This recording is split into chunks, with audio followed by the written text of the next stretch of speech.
Hello, thanks for being here and joining me for the next chapter of our adventurers party. So I assume they are from a village or from a little town, and after they defeated the local chaos lord and helped the chef to create some new recipes with the rare mushrooms, I think it is time to look for new adventure opportunities.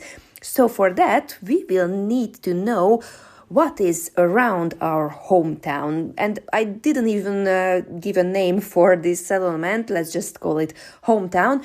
So what we will do first today is world building around the hometown. And for this, we will use the only official supplement about this topic, which is the Tales from the Adventurers Guild. It is a supplement about building a guild and how to play with more characters and what job offers you can get. So there are many good quest starters in this book. But what do we have here too is at the very beginning, page 4, home base, settlement size and moving to a different settlement. So only a page of content, but it is all about how to start world building.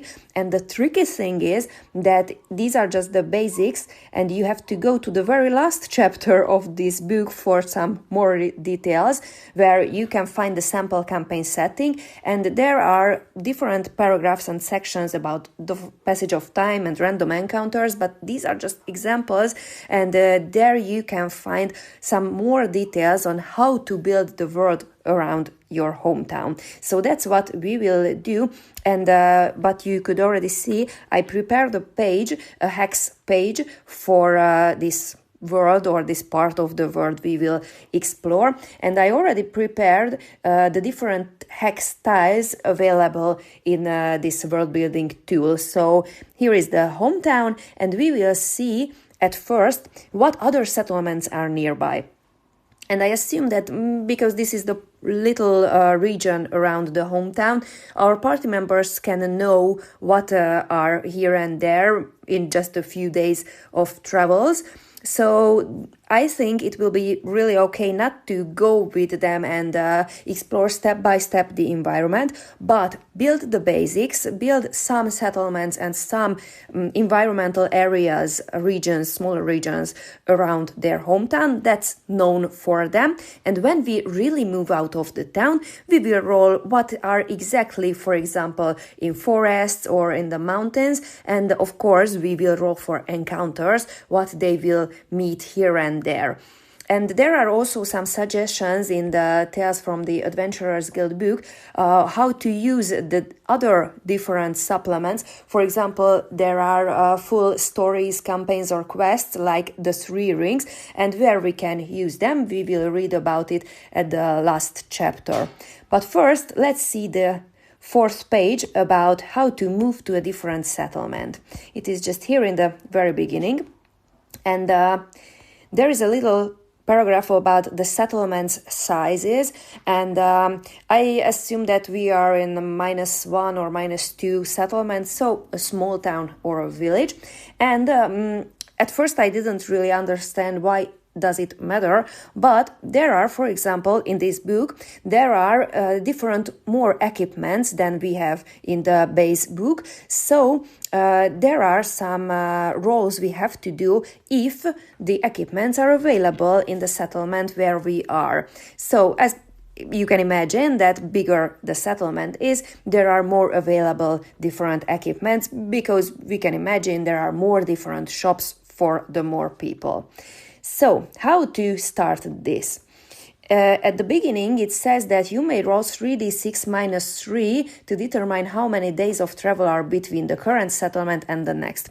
And I have to say this is something abstract, because we don't know yet if there are forests, which is a harder terrain to cross, or there are just grasslands, which is easier, or even we can have roads, which is much easier to travel through. So I don't use this, because if you roll a little bit lower, then there is a different method. You can start using a hex map. Place your first settlement roughly at the center of the map. That's what I already did. Assume that every hex represents 1 day of travel. We will overwrite it with the chapter at the end of the book, but we have to know where the next settlements are nearby. If you want to add the new settlement, number the hex sites 1 to 6 and roll d6 to determine in which direction the new village is found. So I will go with north is number 1, and clockwise we will have 2, 3 and so on. And roll 3d6 minus 2 for a distance in hexes. As you can see, we have different available distances depending on where we will find the next settlement. So, for example, to north we can step only 6 hexes, while northeast has much more. So, first roll for the direction. It is just 1d6. It is 5. So the next settlement will be somewhere southern western direction. And now we have to count how many hexes are between our hometown and the next settlement. So roll 3d6 minus 2 for a distance. It is 11 minus 2, 9 hexes. Let's see if we have 9 hexes from our hometown. Yes, we have. Okay, so it will be 1, 2, 3, 4, 5, 6, 7, 8, 9. This will be the new settlement we will found. And what else to do? Then roll 3d6. 14. If the result of this roll is higher than the distance in hexes, a road exists between the two settlements. So we will have easier situation to move to the next settlement as we can choose the road. Let's create a road between the two settlements. Here it is. Let's say this is a road, and we will put the different environment hexes behind the road. I just lock it not to accidentally move away. Okay, so this is the first settlement out of our hometown, and I want to add at least one more. Oh, what else should we do is we have to know how big is the settlement. So we will use this settlement size determiner, and let's roll a d6. It will be a -1, so kind of a similar small town. Let's just note it that it is a -1 size settlement. Here it is. And I just copy it to the hometown that we should know that, oh, maybe it can be a -2, so really just a village. Okay, and let's look for a next settlement to populate our map. So how was it? It was 3d6 minus, first of all, the direction of the settlement. 2, okay, so northeast, yes, northeast, and the 3d6 minus 2 for the distance. It is 8 hexes far away from the hometown. 1, 2, 3, 4, 5, 6, 7, 8. Here it will be. Let's see if a road connects the hometown to this other settlement. It will be a 3d6, and we have to check if it is bigger or smaller than the distance. It is a smaller, lower result, so there is no road between the hometown and this new settlement. And let's roll for the size. 4, it is a +1, so it is a bigger town. Okay, now it is interesting that the two smaller settlements have a road in between, but no road for the bigger settlement. Maybe it is because of the resources available, or because of some kind of economical connection between the two smaller settlements. Okay, let's roll for one more. And we will have enough settlements with this, I think. So first of all, the direction. 1, okay, it will be north from our hometown. And we don't have too much space there, so 11, yeah. We don't have 11 hexes north from our hometown, and I don't want to use a bigger map yet. So I will put it to the northest possible point, 1, 2, 3, 4, 5, 6 hexes away. Here we have it, and let's see if we have a road here, and we will count with the 6 as the distance. 12, okay, so there is a road between the hometown and this new one in the north. And let's see the size of this settlement. It will be 2, so a -1 again. Okay, so it seems that there are a few smaller settlements nearby, and they can support each other. Now that we have some settlements, I want to build different environment areas to know where we can have different adventures. For this, we cannot use this chapter anymore. We have to go back, and here is the sample campaign setting. So, where we can find how to build the different environments, it says that we have this example map, and it says that once your party moves off the borders of the sheet, you may print another hex sheet and generate a new map. So this is the little section about generating a map and building a world, basically. So we started by placing settlements, and this happened. For all other hexes, we have to roll d6. On a 1 to 4, the hex is plain. On a 5 or 6, it has some feature. Roll d6 again, and we have another d6 table for different environments, and based on these, I prepared the different environmental hexes. At first, I want to know what is around our hometown. So, beginning from the north, I will roll for each hexes and build this little flower around our hometown. Let's start. What is north from this settlement? I rolled a 4, and on a 1 to 4, the hex is plain. So, I will copy this grassland type of tile here, put it behind the road, and that's all. We are ready with the first hex. Let's see what is in the eastern area. 1, okay, it is plain again. 2 hexes done. Let's see the third one. 4, okay, no changes. Let's see what is south from our settlement. 5, okay, now it has some feature. Let's roll d6 again. 3, meaning it is a hill hex. Okay, this is the hills. And now we have some variety in the environment. Let's see the next one. 2, okay, plain again. And the last one.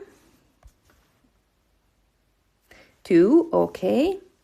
We have many grasslands around the settlement. It is a peaceful environment, or more peaceful than some other harsh terrains. Now, how to build further? I think if we found mountains, then it's not just a simple mountain hex, but a few more hexes around it. So I just put all the available free hexes with the same hex. So this will be an area of mountains. An area of hills, sorry. Now here we have a nice area. And let's see what are in the directions of the other settlements. So now, as we rolled this southern settlement first, I will move through the road hex by hex and roll for the different environments.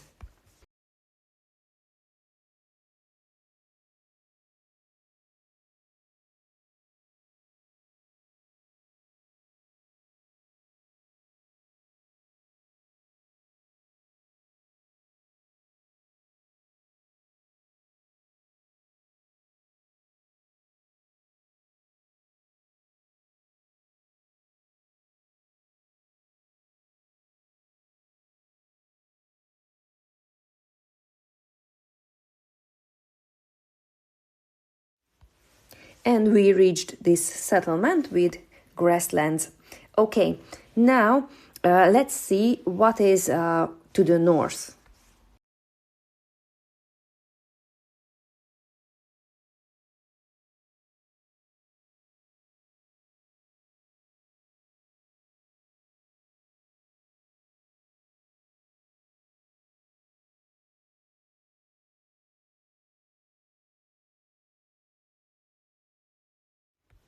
And now we have 2 roads mapped, and let's check what is between this bigger settlement and our hometown. There is no road there, but we can have different environments, so let's start rolling. Oh, immediately something interesting behind the grassland. It is a mountain, okay. Here is the mountain hex. Maybe that's the reason why we don't have a road here, that the terrain is too harsh. I will do the same as I did with the hills, so all the 3 hexes around this one will be mountains. And let's continue checking what is towards this bigger settlement.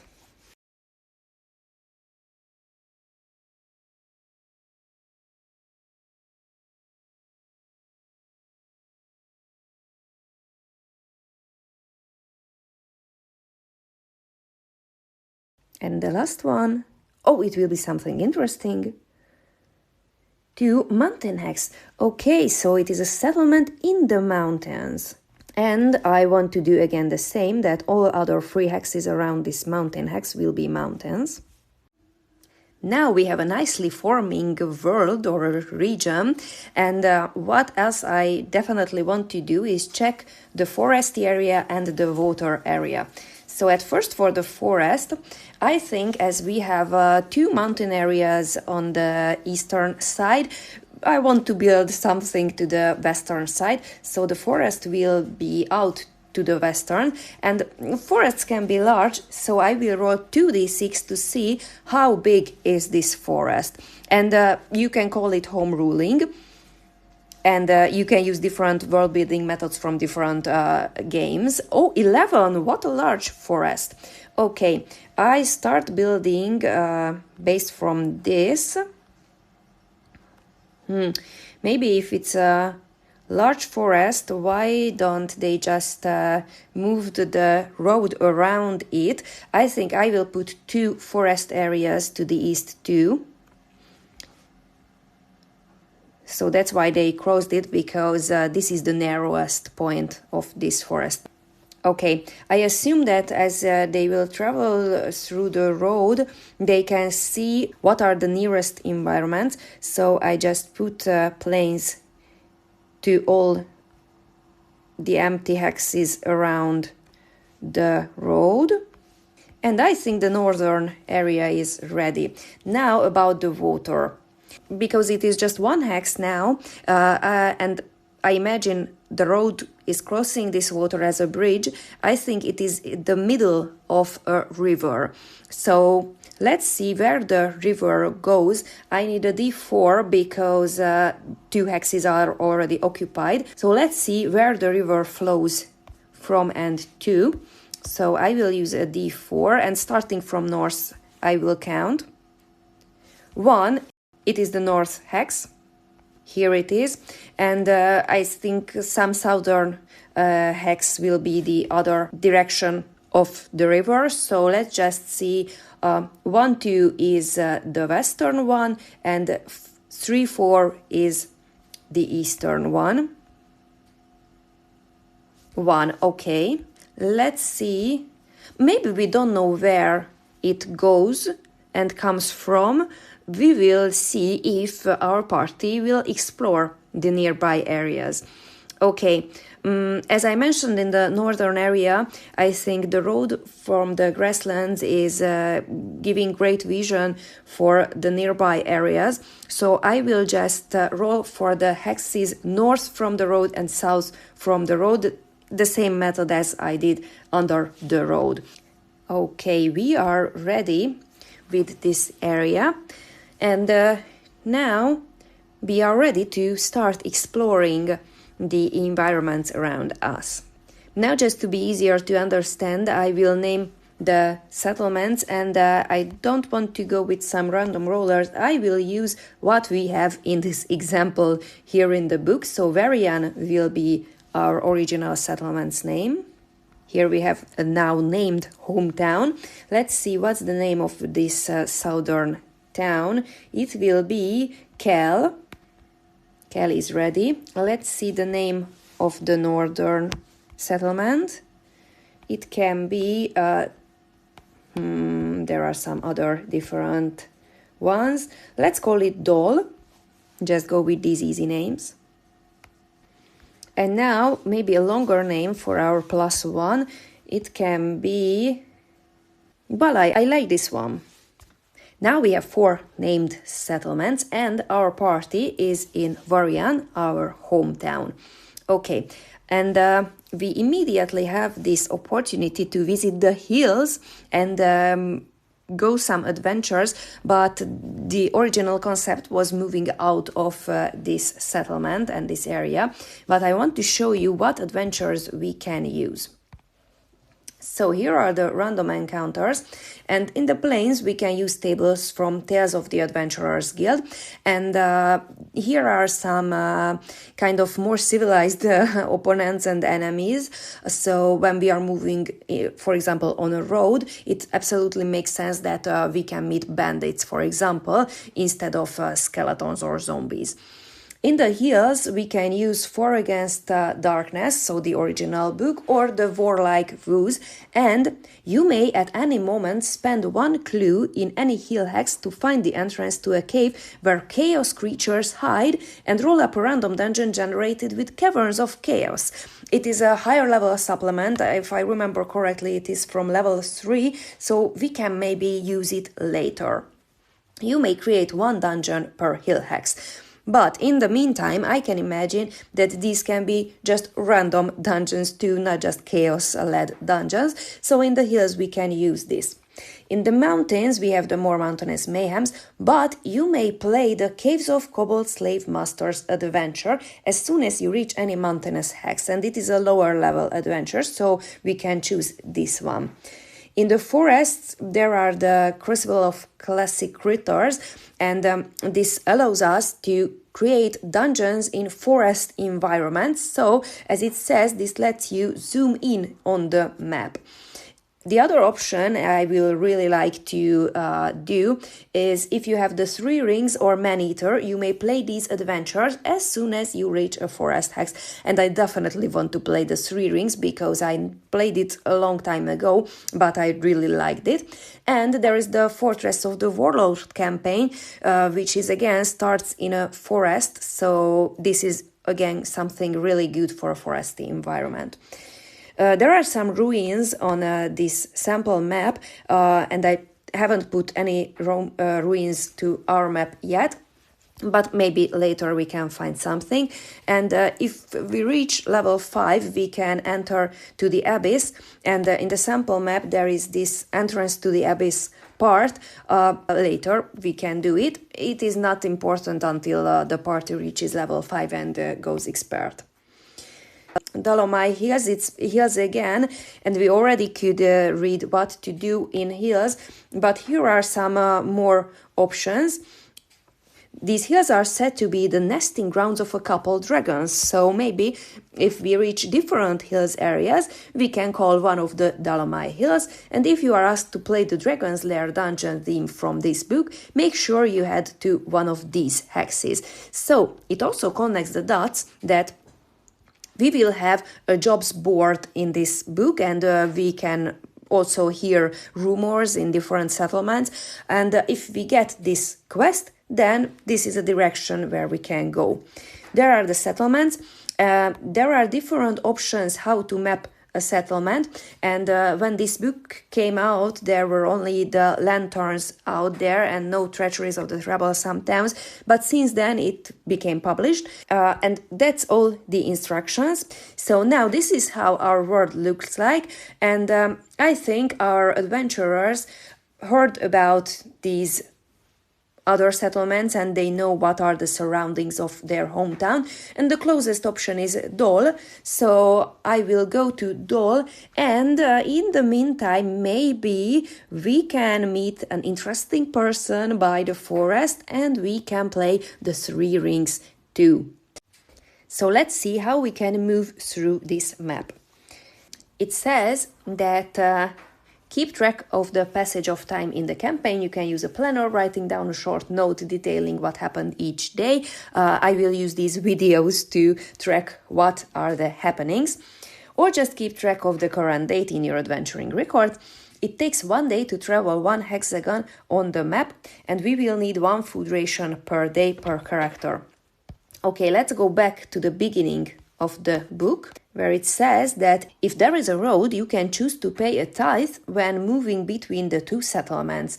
This is 1 gold piece for every 3 hexes traveled for the whole party. Traveling on a road is safer if you roll for a 1 in 6 chance of having an encounter every 3 hexes, unlike when traveling in the wilderness, where you would roll a 1 in 6 chance for an encounter for every hex traveled. So it is 2 gold pieces to reach the settlement Dol 6 hexes away.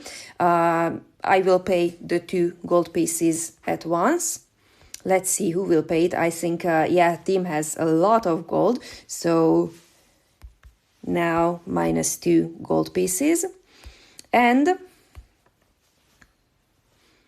we will have to roll 2 times for the whole road, because for every 3 hexes, and it is a 1 in 6 chance, so we have a small chance of having an encounter. So the party starts traveling to north towards Dol, and they are looking for new adventures, because at Varian they are well-known villagers. They are kind of local heroes for defeating the Chaos Lord and helping the chef finding rare mushrooms. And they are stepping to the road, and immediately they have to pay the fee for the whole travel.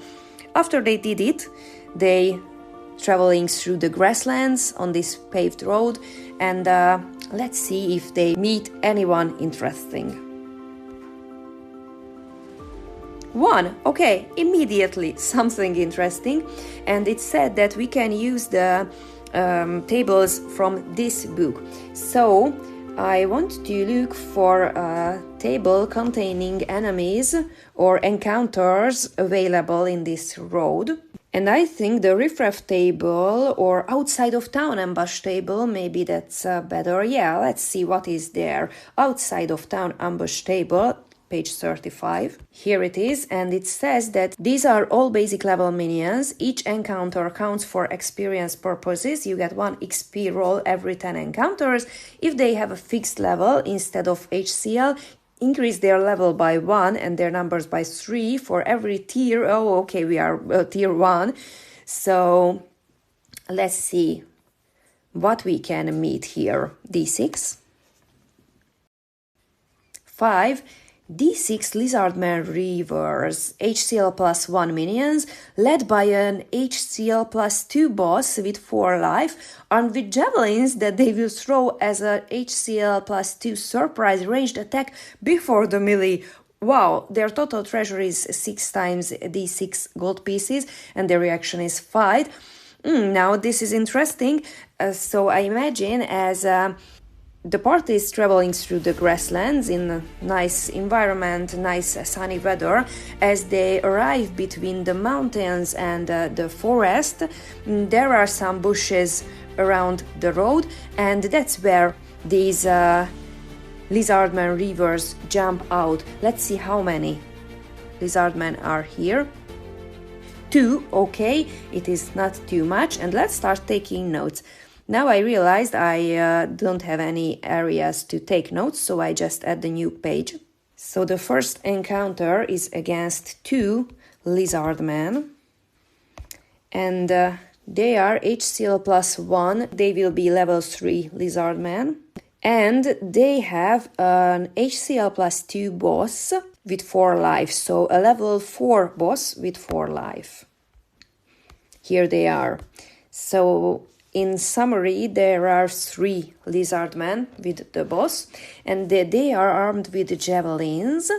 Oh, okay, and despite they are level 3 minions, this throwing attack is a level 4 because it is an HCL plus 2 surprise ranged attack. Okay, now how the initiative works. If we have any ranged attacks, we can even do before their surprise attack, and we have a ranged attack because we have Lilium.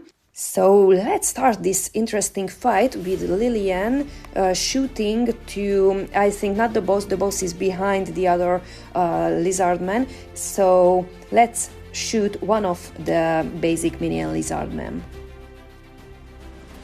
2 plus level is 3, and that's all.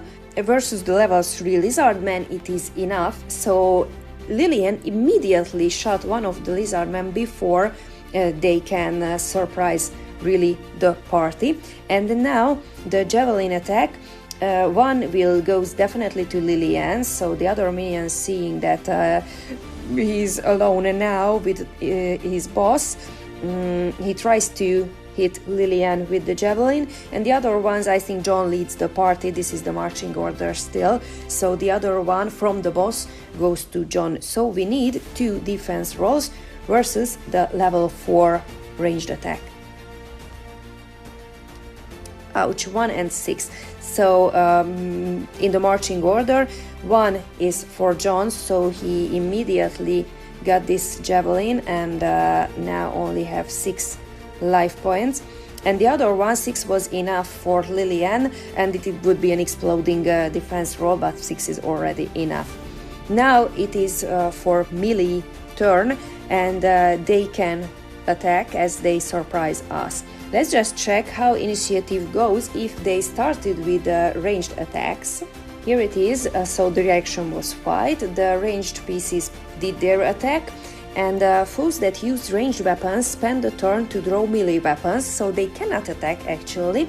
And now our melee attack can go, meaning it will be John's attack at first, and John will attack immediately the first minion. So let's see. 5, okay, it is enough versus this level 3 lizard man, so no minions left, only this poor boss defending himself, and Tim can attack. 4. Now it is outnumbered rule, so he can add the +2 for level, meaning it is 4 + 2, 6.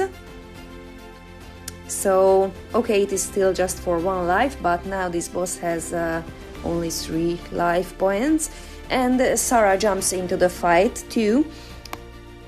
Let's see Sarah's melee attack roll.